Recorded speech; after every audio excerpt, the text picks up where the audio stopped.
حضور اکرم صلی اللہ علیہ وسلم نے فرمایا، آثار نبوت میں سے اب کوئی شے باقی نہیں رہی، لیکن مبشرات یعنی میرے بعد نبوت ختم ہو جائے گی اور آئندہ ظہور میں آنے والے واقعات کا طریقہ مبشرات کے سوا کوئی نہ ہوگا۔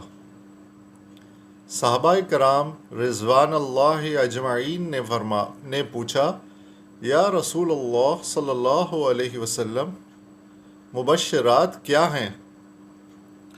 سچا خواب ایک قسم کی وحی ہے تاکہ خواب دیکھنے والا خدا کے حکم سے غافل نہ رہے جب تک خواب بیان نہ کیا جائے۔ وہ پرندے کے پاؤں پر ہوتا ہے، یعنی غیر منتقل۔ جب اسے بیان کر دیا جائے تو وہ واقعہ ہو جاتا ہے۔ سب سے بڑا بہتان یہ ہے کہ آدمی اپنی آنکھوں کو وہ چیز دکھائے جو آنکھوں نے نہیں دیکھی، یعنی آنکھوں پر بہتان باندھے اور جھوٹا خواب بیان کرے۔ جب خواب میں شیطان کسی کے ساتھ کھیلے تو چاہے کہ وہ اس خواب کو دوسروں کے سامنے بیان نہ کرتا پھرے۔ مومن کا خواب نبوت کا 46واں حصہ ہے۔ دوست یا دانا آدمی کے سوا اور کسی سے خواب بیان نہ کرو۔ تم میں سے زیادہ جو سچ بولتا ہے وہ خواب بیان کرنے میں بھی زیادہ سچا ہے۔ زیادہ سچا خواب صبح کے وقت کا ہے۔ اچھا خواب خدا کی طرف سے ہے۔ چنانچہ جو شخص کوئی اچھا خواب دیکھے تو صرف اسی سے بیان کرے جس سے وہ محبت کرتا ہے، یعنی ہر آدمی سے خواب نہ بیان کرتا پھرے۔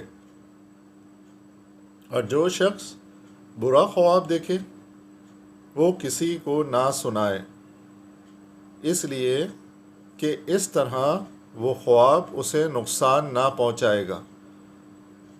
جو شخص برا خواب دیکھے اسے چاہیے کہ جاگ اٹھنے پر 3 بار بائیں تھتکار دے اور خدا تعالی کے ذریعے 3 مرتبہ شیطان سے پناہ مانگے، اور جس کروٹ پر اس نے خواب دیکھا تھا اسے بدل دے۔ فرمایا، جس شخص نے مجھے خواب میں دیکھا اس نے مجھ ہی کو دیکھا، اس لیے کہ شیطان میری صورت اختیار نہیں کر سکتا۔ سبحان اللہ۔ خواب اور ارشاد بزرگان اسلام بھی بیان کرتا چلوں۔ امیر المومنین حضرت علی رضی اللہ تعالی عنہ نے فرمایا، اگر مومن کوئی خواب دیکھے یا کوئی اور شخص اسے خواب میں دیکھے تو اس کی تعبیر جاننی اس پر واجب ہے، تاکہ نیک خواب سے خوشی حاصل ہو اور برے خواب سے امن میں رہے۔ حضرت عبداللہ بن عباس رضی اللہ تعالیٰ نے فرمایا، خواب ایک نعمت ہے، اسی نعمت کے ذریعے رسول اکرم صلی اللہ علیہ وسلم کو نبوت کی بشارت اور جبریل علیہ السلام کی زیارت نصیب ہوئی۔ ابن خلدون کا بیان ہے، جب نفس انسانی جسمانی مصروفیات سے فارغ ہوتا ہے تو وہ روحانیت کی طرف مائل ہو جاتا ہے۔ اس موقع پر خواب میں جو صورتحال پیدا ہوتی ہے وہ رؤائے صادقہ کہلاتی ہے۔ حضرت امام غزالی رضی اللہ تعالیٰ عنہ فرماتے ہیں جو بھی خواب دیکھا جائے وہ محض خیالی اور بے مطلب نہیں ہوتا، بلکہ اس کے اندر کوئی نہ کوئی حقیقت ضرور ہوتی ہے۔ جناب شام بن عروب رضی اللہ تعالیٰ نے فرمایا خدا کے نیک اور برگزیدہ بندوں کو دنیا ہی کے اندر خوابوں کے ذریعے بشارت ہوتی رہتی ہے۔ حضرت شاہ ولی اللہ مہدد دہلوی رضی اللہ تعالی عنہ نے فرمایا جب روح کو حجاب سے فرصت ملتی ہے اور حجاب دور ہو جاتے ہیں تو اس میں یہ استعداد پیدا ہو جاتی ہے کہ کمال علم اور اسرار الہی اس پر بے نقاب ہوں۔ یہ کیفیت خواب کے عالم میں رونما ہوتی ہے اور ایک قسم کی خدائی تعلیم کہلاتی ہے۔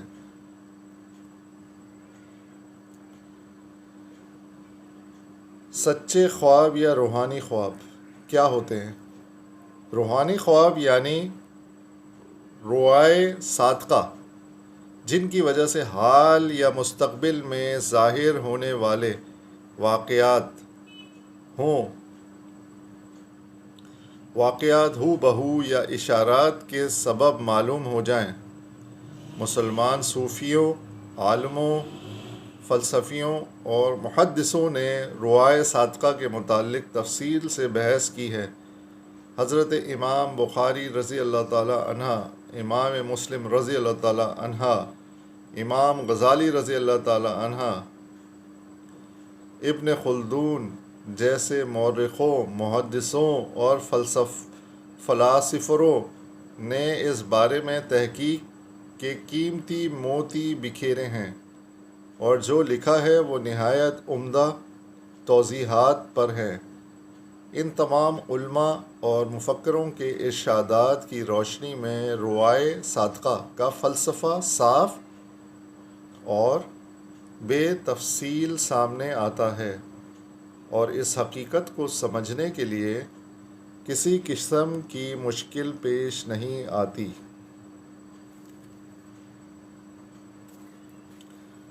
علماء دین کی کوششیں، تعبیرات اگرچہ دنیا کے ہر حصے میں ہر قوم کے دانشوروں نے خواب اور اس کی تعبیر کے متعلق اپنی اپنی عقل و دانش کے مطابق علم کے موتی بکھیرے ہیں، مگر علماء و حکماء اسلام نے اس ضمن میں جتنی محنت و تجسس اور تحقیق و تدقیق کی ہے سے کام لیا ہے وہ اپنی مثال آپ ہیں۔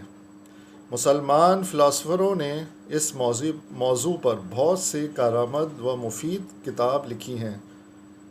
قرآن مجید میں بھی کئی جگہ سچے خوابوں کا ذکر موجود ہے۔ قرآن مجید میں خوابوں اور مبشرات یعنی حصول نبوت میں شمار کیا گیا ہے۔ مسلمان علماء و مفکرین اور ماہرین علم خواب نے اپنی کتابوں میں خواب اور فلسفہ تعبیر کے متعلق تفصیل سے تبصرے کیے ہیں اور ٹھوس دلائل دیے ہیں۔ امید کرتا ہوں کہ آپ کو یہ میرا ٹاپک خواب کی تعبیر سے متعلق فرمان رسول صلی اللہ علیہ وسلم اور خواب اور ارشادات بزرگان اسلام اور سچے خواب یا روحانی خواب کے بارے میں تفصیلی بیان پیش کیا ہوگا اور آپ کو سمجھ آ گیا ہوگا۔ آپ سے درخواست ہے کہ یہ میری ویڈیو زیادہ سے زیادہ لوگوں کو شیئر کریں تاکہ وہ اس حقائق کے بارے میں جانیں اور اسلام زیادہ سے زیادہ پھیلے اور اسلامی روشنی میں اس کی وضاحت سب تک بیان ہو جائے۔ نئے ویڈیو تک کے لیے مجھ کو اجازت دیں، انشاءاللہ اس سے بہتر ٹاپک میں آپ کے لیے لے کر آؤں گا۔ اللہ حافظ۔